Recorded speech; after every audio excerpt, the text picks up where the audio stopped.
दुनिया में आए हो तो लव कर लो, थोड़ा सा जी लो, थोड़ा थोड़ा मर लो। आज हम बात करेंगे 90 के दशक की उस हीरोइन की जो पर्दे पर आते ही दिल खुश कर देती थी। मेरा घोड़ा घोड़ा रंग नीला पड़ गया रे, मुझे बिच्छू लड़ गया रे। वह हीरोइन जिसने अजय देवगन के साथ भी पर्दे पर आग लगाई। जब से तुमको देखा है मेरे दिल की धड़कन ना, गोविंदा को झूठ बोलने से रोका। सच्ची सच्ची कह दो ना डोलो सजन रे, झूठ मत बोलो। जिससे खुद भाईजान कभी ये कहते थे, पर जाने कब और क्यों कैसे है तेरी हर अदा पर ये छोरा फिसल गया। तो वहीं अक्षय कुमार भी उसके दीवाने थे। जाने मन तू खूब है तू खूब है। उसने साउथ में इतना नाम कमाया कि साउथ वालों ने उसके सम्मान में उसी पर आइटम सॉन्ग बना दिया।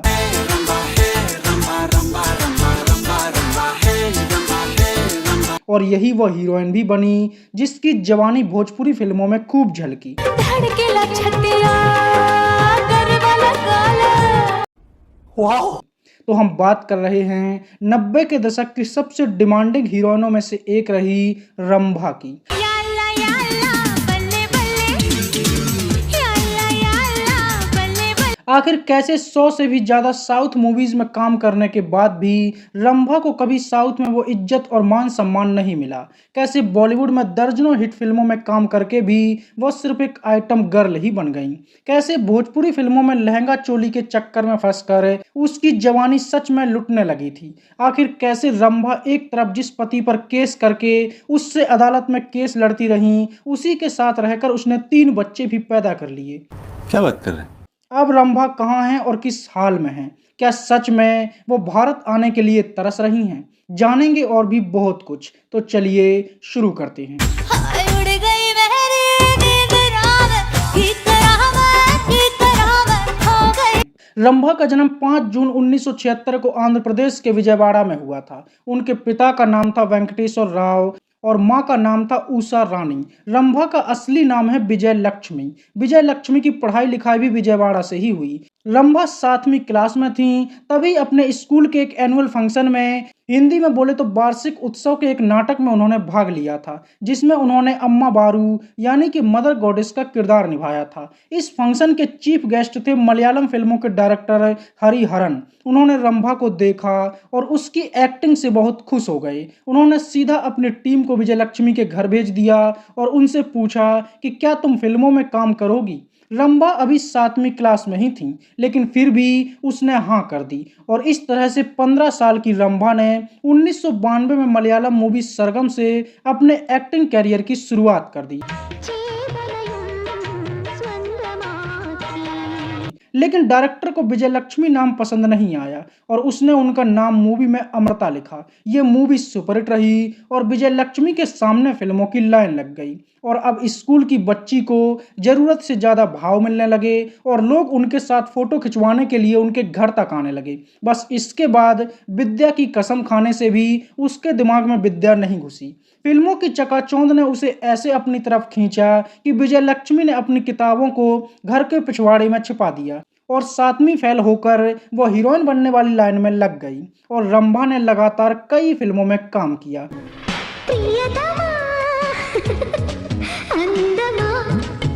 लेकिन अभी तक उनका नाम विजय लक्ष्मी ही था। इसी समय उन्होंने एक तेलुगु मूवी में काम किया जिसका नाम था आ ओकेटी अल्लुडू, बड़ी मुश्किल से बोल पाया हूँ, और इस मूवी में उनका नाम रंभा था, जिसने लोगों को लुभाने के लिए ऐसे ऐसे सीन दिए कि लोगों ने उसे सच में अप्सरा रंभा मान लिया और ये नाम उन्हें इतना पसंद आया कि उन्होंने अपना फिल्मी नाम रंभा ही रख लिया। इस मूवी के सीन देखकर यही लगता है कि भोजपुरी और बॉलीवुड तो अभी बच्चे हैं। फूहड़ता और अश्लीलता का असली खेल तो साउथ से ही शुरू हुआ था।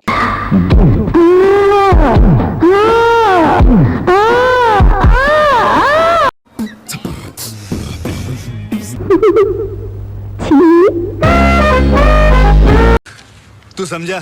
ये वो समय था जब दिव्या भारती और श्रीदेवी जैसी एक्ट्रेस बॉलीवुड और साउथ दोनों जगह पर अपना डंका बजा रही थीं और रंभा की शक्ल भी इन दोनों से बहुत ज़्यादा मेल खाती थी, इसलिए रंभा को भी तेजी से काम मिलने लगा। 1993 में दिव्या भारती की 2 फिल्मों की शूटिंग एक साथ चल रही थी। एक थी बॉलीवुड की लाडला और दूसरी थी तेलुगु मूवी थोली मुद्दू। लेकिन अचानक से दिव्या भारती की मौत हो गई और दोनों ही मूवीज अधूरी रह गईं। इसके बाद बॉलीवुड ने उस मूवी को कचरे में फेंक कर श्रीदेवी के साथ मूवी की शूटिंग दोबारा की, लेकिन साउथ ने ऐसा नहीं किया। उन्होंने दिव्या भारती का सम्मान किया और जहां तक की शूटिंग हो चुकी थी उसके आगे की शूटिंग रंभा को हीरोइन लेकर पूरी की।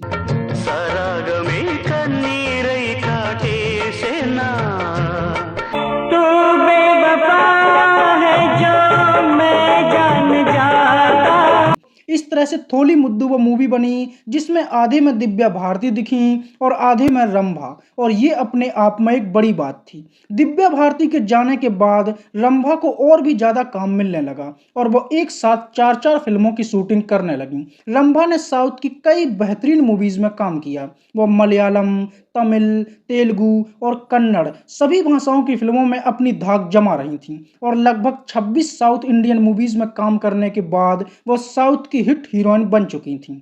हालांकि उस समय तक साउथ की मूवीज सिर्फ साउथ में ही चलती थीं और हिंदी लोगों के लिए वो काला अक्षर भैंस बराबर ही होती थीं, क्योंकि हिंदी समझने वालों को अय्यो रामा और मुत्तु स्वामी से ज़्यादा कभी कुछ समझ में आया ही नहीं। बात तो सही है। और अब रंभा इतनी हिट हो गई थी तो बॉलीवुड उसे कैसे छोड़ सकता था, तो बॉलीवुड ने भी उसे अपनी तरफ खींचने की कोशिश की और 1995 में मिथुन चक्रवर्ती जल्लाद बने, मतलब मूवी आई जल्लाद, और ये मिथुन दा की one of the best movies है जिसके लिए उन्हें नेशनल अवार्ड भी मिला था। और इसी मूवी से रंभा ने हिंदी फिल्मों में अपनी कमर मटकाने का प्रोग्राम शुरू किया। क्या कहती है दिल की धड़कन, दिल भर मेरे सुन। और पहली ही मूवी से रंभा बॉलीवुड में छा गईं। तुम्हें हम बहुत प्यार करने लगे हैं, मोहब्बत उसने ऐसा जादू चलाया कि उसका नाम लेते ही लोग गुनगुनाने लगे थे। इसके बाद अगली मूवी फिर से मिथुन दा के साथ आई जिसका नाम था जुर्माना, और इसमें रंभा ने एक सेकंड हीरोइन का किरदार निभाया। लेकिन लोगों को जो देखना था वो उन्होंने दिखा दिया, मतलब बोल्डनेस और हॉटनेस। मिर्ची कमाल कर गई, धोती को फाड़ कर रुमाल कर गई। मैं तुम्हें एक बच्चे की माँ जैसी दिख रही हूँ। नहीं और मैं जिंदगी में A to Z तक सब भोग चुकी हूँ। 1996 में रंभा ने बॉलीवुड की एक मल्टी स्टारर मूवी में काम किया जिसमें वो अजय देवगन की हीरोइन बनी। आधी रात को घड़ी की घंटी बोले टन टन टन, इस टन टन का मतलब सब छूट। मूवी आई जंग, और इसमें भी रंभा ने अपनी अदाओं से लोगों को खूब दीवाना बनाया। जब से तुमको देखा है मेरे दिल की धड़कन बढ़ती जाती है। मूवी के कुछ गाने भी बड़े हिट हुए। इसमें मिथुन चक्रवर्ती, आदित्य पंचोली और अजय देवगन जैसे बड़े स्टार थे, और अजय देवगन का तो मानो ये गोल्डन पीरियड ही चल रहा था जब हर कोई बालों का छज्जा बनाकर अजय देवगन बनने की कोशिश में लगा रहता था। दीवाना दीवाना ये दिल तेरा दीवाना, दीवाना दीवाना दीवाना। हालांकि रंभा का मूवी में काम सिर्फ अदाएं दिखाना और गाने में नाचना ही था। दिल मुझे दे दे, दीवाना दीवाना दीवाना, दिल मांगता है तू जान मेरी ले ले। इसी समय पर रंभा साउथ में भी काम कर रही थीं, या यूं कहें कि वो साउथ में ज्यादा काम कर रही थीं। उसकी एक साल में 4-4 मूवीज रिलीज हो रही थीं और वो सब कुछ कर रही थीं जो उस समय साउथ सिनेमा को रोस्ट करने के लिए जरूरी था। मतलब उस समय की साउथ की अगर मूवीज देखी जाएं तो उन्हें देखकर हंसी भी छूटती है और ऐसे लगता है जैसे लॉजिक और साउथ कुंभ के मेले में बिछड़ गए हों जो कभी नहीं मिलते थे।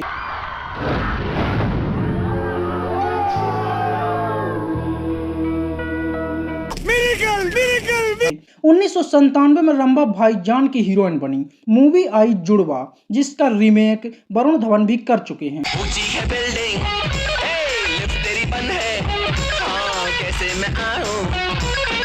और इस मूवी ने रंभा को एक बार फिर से बॉलीवुड में चमका दिया। आजा आजा आजा बैंड बाजा लेके आजा तेरी याद। इस मूवी के गाने बड़े हिट हुए, फिर चाहे ये गाना हो, तू मेरे दिल में बस जा, मुझको फंसा ले या फंस जा। या फिर ये गाना हो,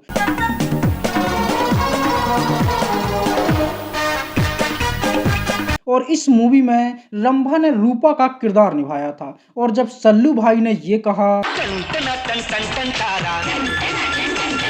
चलती है कानों से पारा, तो ये गाना भी ऑल टाइम हिट हो गया था। और इसी मूवी का गाना था, दिल में मोहब्बत का रंग भर लो, थोड़ा सा जी लो, थोड़ा थोड़ा मर लो, जो आज भी एवरग्रीन गानों में शामिल रहता है। इसके बाद साउथ के हीरो हीरोइन को लेकर किसी ने हिंदी मूवी बनाई जिसका नाम था सजना डोली लेके आना। और इस मूवी में बाहुबली की राजमाता शिवगामी देवी रंभा के साथ वेंकटेश की दूसरी हीरोइन बनी थी।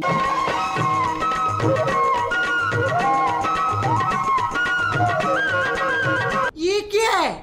और इस समय तक साउथ के फिल्म मेकर भी अपनी मूवीज हिंदी में डब करने लगे थे, जिनके नाम ऐसे होते थे जैसे मानो बच्चों ने रखे हों।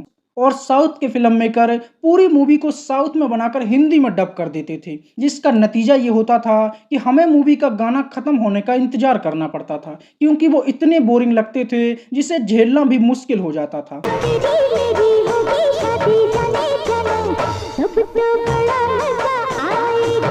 बंद करो। 1997 में रंभा एक और मल्टी स्टारर मूवी में नजर आई जिसमें हीरोज के जाने दुश्मन अरमान कोहली थे। ये धरती मेरी माँ है कहने वाले सुनील शेट्टी थे और 2.5 किलो हाथ वाले सनी पाजी भी थे। और बाबू भैया यानी कि परेश रावल पर सभी कहर बनकर बरस रहे थे। जाने किसने जन्म दिया, जाने किसने पाला। और इस मूवी के गाने उस समय पर ऐसे थे जो हर चौराहे और नाई की दुकान पर हमें जबरदस्ती सुनने पड़ते थे, क्योंकि चल ही इतने रहे थे। रब के सामने, सबके सामने, अरमान कोहली के साथ रंभा का हर गाना हिट हुआ। जान से बढ़कर मेरी जान तुझे प्यार करती हूँ। जब रंभा को बिच्छू ने काटा तो वो कहने लगी, मुझे बिच्छू लड़ गया रे, और मेरे ऊपर चढ़ गया रे, मैं डर के सिमट गई। और खासकर मूवी का ये गाना, दिल जंगली कबूतर चुपके से उड़कर जाने जा बैठे। आज भी अगर YouTube पर रंभा सॉन्ग सर्च करें तो YouTube की खोली से बाहर निकलकर सामने आ जाता है। इसलिए ये पहला काम किया मैंने, दिल जानम के नाम किया। दिल जंगली कबूतर। मूवी में गुलशन ग्रोवर भी थे जो सभी से ये कह रहे थे, क्या कहा तूने, तेल लगा के। इसके बाद भी नंबर 1 मर्द और जलाकर राख कर दूंगा जैसी मूवीज भी आईं। और इनके नाम ऐसे इसलिए थे क्योंकि ये साउथ की हिंदी डब्ड मूवी थी। 1998 में अनिल कपूर ने घर वाली बाहर वाली वाला खेल खेला जिसमें रंभा बाहर वाली बनी। एक तरफ है घर वाली, एक तरफ बाहर वाली। इसके बाद रंभा और भी कई साउथ मूवीज में काम करती रहीं। इसी साल वेंकटेश के साथ उनकी मूवी आई गणेश, जो बड़ी हिट हुई। इसके बाद वो एक बार फिर से सलमान खान की हीरोइन बनी। मूवी आई बंधन, जिसमें सल्लू भाई जैकी श्रॉफ का साला बने थे। इस मूवी में भी रंभा ने बेहतरीन काम किया और मूवी के कुछ गाने भी बड़े हिट हुए। तेरे नैना मेरे नैनों की क्यों भाषा बोले बोले, मुझे प्यार हुआ। और सलमान खान भी उनकी खूबसूरती पर फिसल गए। जब से देखा है तुझे साजन साजन, तू ही है मेरे दिल की धड़कन। 1998 में प्रभुदेवा ने 1999 की लव स्टोरी बताई। मतलब प्रभुदेवा को 1 साल आगे की प्रेम कहानी का पता था। प्रियुराला आई एम सॉरी। और ये मूवी भी कुछ यूट्यूबर के लिए रोस्टिंग मटेरियल ही बनी।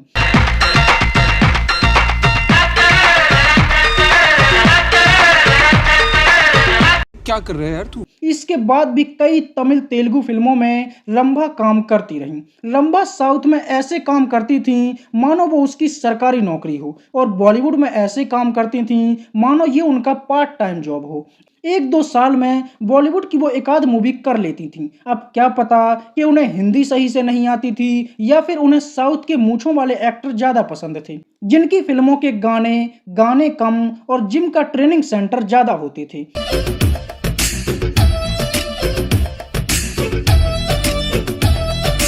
भाई वाह।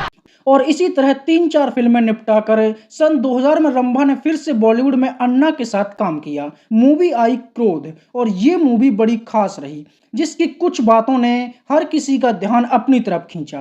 पहला था मूवी का वो खूंखार विलन, जिसे अगर कोई रियल लाइफ में भी देख ले तो वो पैंट में ही मूत दे। और दूसरा था एक भाई का 5 बहनों के लिए प्यार।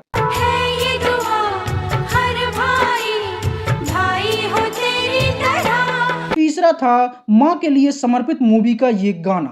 कहाँ गए ममता भरे दिन, कैसे कोई जिए माँ तेरे बिन। और रंभा ने भी ठीक ठाक काम किया। उनके साथ सुनील शेट्टी के कुछ गाने जरूर हिट हुए।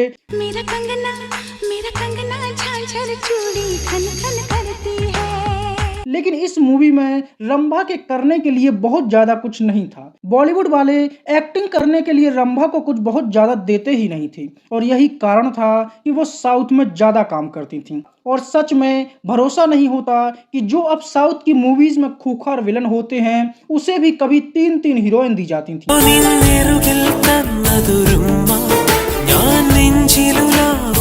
उठा ले रे देवा, उठा ले रे बाबा। इसी साल रंभा की और भी कई बेहतरीन साउथ इंडियन मूवीज आईं, जिनके नाम लेने में ही मेरी जिह्वा उथल पुथल हो सकती है, जैसे इदारू मितुरुलु, इंद्रम कदल, कोनाडा रोमुडू, मुद्दुल मुकुलता और चूसो धाम रांडी। 1 मिनट, हाँ, ये रंडी ही है। और आज के समय में जो साउथ मूवीज में जाने माने विलन बनते हैं, वो उस जमाने में कभी हीरो हुआ करते थे।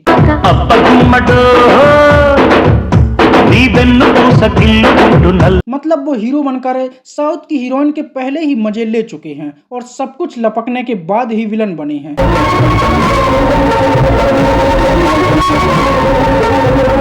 अबे साले, बॉलीवुड जैसा नहीं कि यहाँ तो विलन जन्मजात ही विलन होते हैं। इसके बाद रंभा गोविंदा की हीरोइन और बेटी नंबर 1 बनी। ये मूवी भी बड़ी चर्चित रही।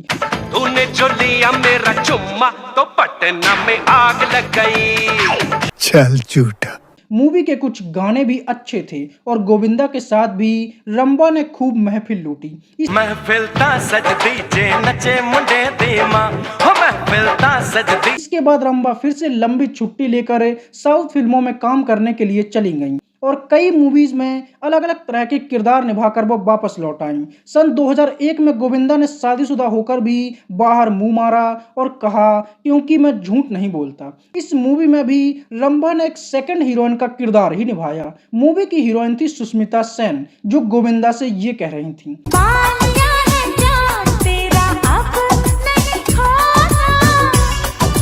और सुष्मिता सेन का वीडियो भी हम बना चुके हैं, तो आप वो वीडियो भी जाकर देख सकते हैं।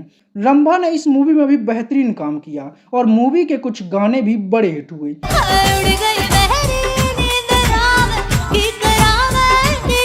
इसके बाद गोविंदा ने रानी मुखर्जी से कहा, प्यार दीवाना होता है, और इस मूवी में रंभा को एक आइटम सॉन्ग में सिर्फ कमर मटकाने के लिए ही लिया गया था।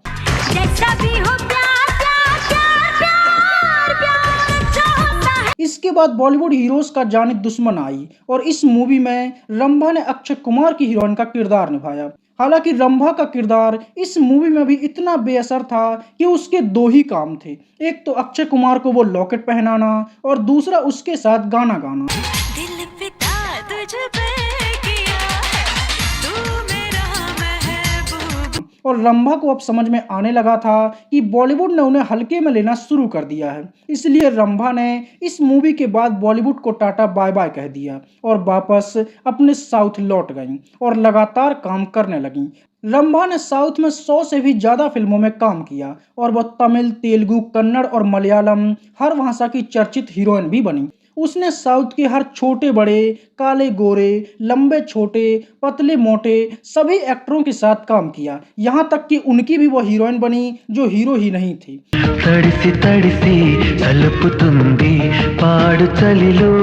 इसके बाद रंभा ने बंगाली फिल्मों में कदम रखा और मिथुन दादा के साथ दादा और चिता जैसी फिल्मों में काम किया। उनकी बंगाली फिल्में भी हिट रहीं और रंभा बंगाल की बंगालन भी बन गईं। शत्रुर बाड़ीते তোমায় বাংলার বাঘের মতো আসতে দেখি। और 2006 में उनकी बंगाली मूवी आई रिफ्यूजी, और ये मूवी बड़ी चर्चित रही। सब हारिए आज होते चाय। और इस मूवी से भी रंभा बंगाल में छा गईं और अब रंभा हर इंडस्ट्री में काम कर चुकी थी, बस एक रह गई थी और वो थी भोजपुरी। तो फिर रंभा बिहारी बनने के लिए भी निकल पड़ी। 2007 में आई भोजपुरी मूवी राम बलराम से रंभा ने भोजपुरी फिल्मों में भी कदम रख दिया, लेकिन मूवी का सिर्फ नाम धार्मिक था, मूवी धार्मिक नहीं थी।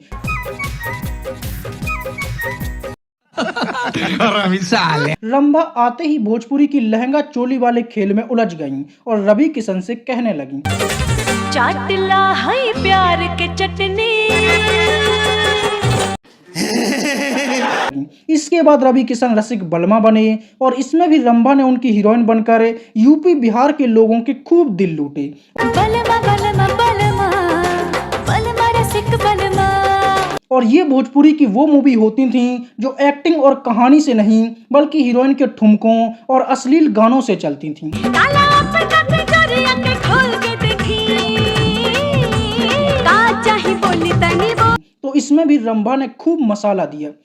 इसके बाद रवि किशन बांके बिहारी एमएलए बने और इसमें भी रंभा ही उनकी हीरोइन बनी।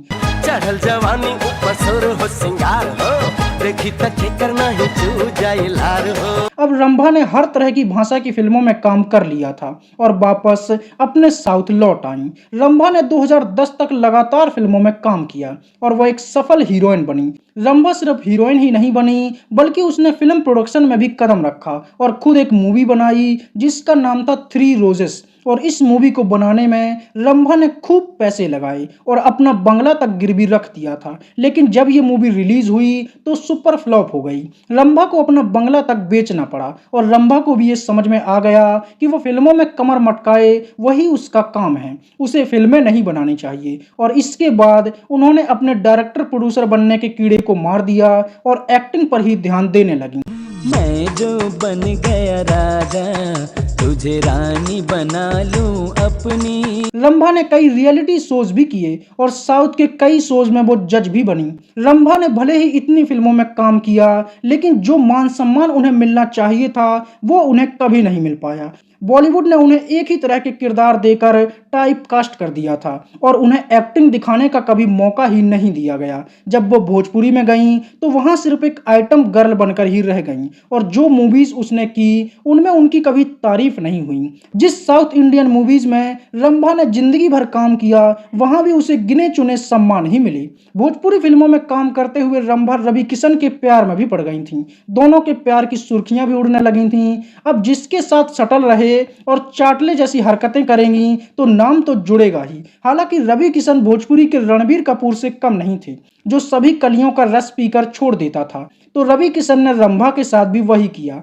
हालांकि कहा जाता है कि रंभा रवि किशन को लेकर बहुत ज्यादा सीरियस थी। प्यार से बढ़ के प्यार करीले, जान से बढ़ के। और जब रवि किशन ने उन्हें छोड़ दिया तो उन्होंने एक साथ बहुत सारी नींद की गोलियां खा ली थी, जिसके बाद उन्हें हॉस्पिटल ले जाया गया और बड़ी मुश्किल से उनकी जान बच पाई थी। और जब कई न्यूज़पेपर में यह छापा गया कि रंभा ने प्यार में धोखा खाकर खुद को मिटाने की कोशिश की है, तो रंभा ने इन सभी बातों को अफवाहें ही बता दिया। इसी समय पर कनाडा की एक कंपनी बड़ी चर्चित थी जिसने रंभा को अपना ब्रांड एम्बेसडर बना दिया था और इसी कंपनी के सीईओ थे इंद्र कुमार पद्मनाथन। और धीरे धीरे रंभा कंपनी के साथ साथ कंपनी के सीईओ की दिल की ब्रांड एम्बेसडर भी बन गईं और दोनों प्यार के समंदर में गोते लगाने लगे। मैं जो बन गया राजा तुझे रानी बना लूं अपनी। लंबे समय तक दोनों ने प्यार में गुटरगू किया और फिर 2010 में रंभा ने इंद्र कुमार से शादी कर ली और भारत छोड़कर वो टोरंटो जाकर बस गईं। और इसके बाद की रंभा की जिंदगी आज तक लोग समझ नहीं पाए। शादी के तुरंत बाद जब रंभा अपने पति के साथ हनीमून पर गई थीं तो उन्हें पता चला कि उनका पति तो पहले से ही शादीशुदा है और उसने एक योजना बनाकर दाने डालकर रंभा को फंसाया है। रंभा ने यह सब कुछ जानने के बाद अपने पति पर ही केस कर दिया। लेकिन कमाल की बात यह थी कि एक तरफ वो अपने पति से अलग होने के लिए केस लड़ रही थीं तो दूसरी तरफ उसी पति के साथ उसी के घर में रह रही थीं। और इससे भी बड़ी बात यह थी कि केस लड़ते लड़ते ही वो प्रेग्नेंट भी हो गईं और एक बेटी को उन्होंने जन्म भी दे दिया। ये क्या हो गया?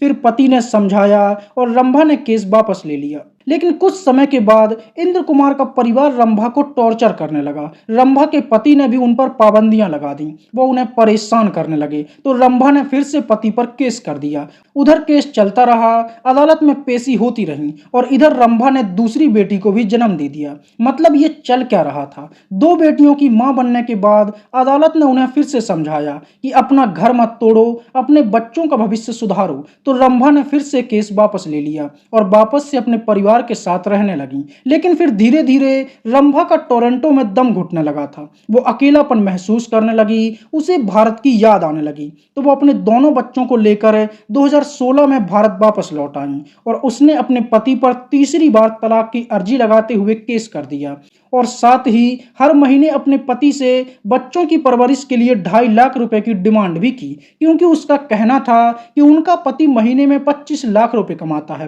तो 2.5 लाख तो अपने बच्चों को दे ही सकता है। लेकिन इसी बीच में रंभा एक और विवाद में फंस गई। उनकी भाभी ने रंभा के साथ साथ पूरे परिवार पर दहेज प्रताड़ना का केस कर दिया और रंभा अदालतों के चक्कर काटने लगी। जिस सुकून और अच्छी जिंदगी की तलाश में रंभा टोरंटो छोड़कर भारत आई थी, वो उन्हें यहाँ मिला ही नहीं, बल्कि वो उल्टा परेशान रहने लगी और उनकी बेटियों की जिंदगी भी बर्बाद हो रही थी। बिना पैसों के रंभा की जिंदगी नरक बनने लगी। इसलिए थक हार कर रंभा ने वापस अपने पति के घर लौटने का फैसला किया और अपने आत्मसम्मान को कचरे में फेंक कर वह फिर से टोरंटो अपने उसी पति के पास पहुंच गई जिसके ऊपर वो 3 बार केस कर चुकी है और उसके साथ रहना नहीं चाहती और मन मार कर उसी के साथ रहने लगी। चौंकाने वाली बात यह थी कि उसी पति से 44 साल की उम्र में रंभा तीसरी बार भी प्रेग्नेंट हुई और एक बेटे को जन्म भी दिया। मम्मी को पोता चाहिए था ना, और हम लोग उन्हें पोता नहीं दे सके। और अब रंभा ने इसे ही अपनी किस्मत मान लिया और न चाहते हुए भी वो अपने पति के साथ रहने लगी और उसने अपनी जिंदगी अपने बच्चों के नाम कर दी। अगर देखा जाए तो वो पति को पसंद नहीं करती, क्योंकि उस पर वो 3 बार केस कर चुकी है। उसे भारत की याद आती है, वो विदेश में नहीं रहना चाहती, लेकिन फिर भी मजबूर है और अब उसने खुद को बच्चों की किस्मत से जोड़ लिया है और इसे ही सच मान लिया है। रंभा अब भारत से दूर टोरंटो में ही रहती हैं और अपने बच्चों की देखभाल में अपनी जिंदगी काट रही हैं। तो ये थी 90 के दशक की सबसे खूबसूरत और चर्चित हीरोइनों में से एक रही रंभा की कहानी। दुनिया में आए हो तो लव कर लो, थोड़ा सा जी लो, थोड़ा थोड़ा मर